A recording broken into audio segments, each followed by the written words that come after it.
ఇంత స్పష్టంగా ఈ రాష్ట్ర ప్రభుత్వాన్ని, ముఖ్యమంత్రి గారిని మందలించిన తర్వాత కూడా ఇంకా మీకు బుద్ధి రాకపోతే, ఇది సరిపోదంటే, బుద్ధి రాకపోతే ఇంతకంటే పెద్ద స్టెప్పే మళ్ళీ ఏడుకొండల వాడు ఇంకొక నిర్ణయం తీసుకుంటాడు.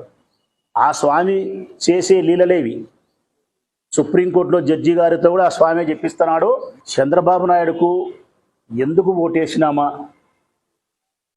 ఓటు వేసి పెద్ద తప్పిదమే చేసినామని చెప్పి పశ్చాత్తాపపడే పరిస్థితి,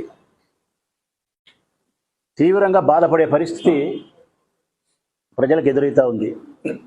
ప్రజలు అనుకుంటున్నారు, చాలా చోట్ల నేను వింటా ఉన్నా, తెలుగుదేశం పార్టీకి, కూటమికి ఓటేసి మనం చాలా తప్పు చేసినాం, పాలిచ్చే ఆవును పోగొట్టుకొని తన్నే దున్నపోతులు తెచ్చుకునే సంధానం మన జీవితం ఉందని చెప్పి ప్రజలు మాట్లాడుతూ ఉంటే నేను చాలా చోట్ల విన్న తర్వాత ఈ మాట చెప్తా ఉన్నా.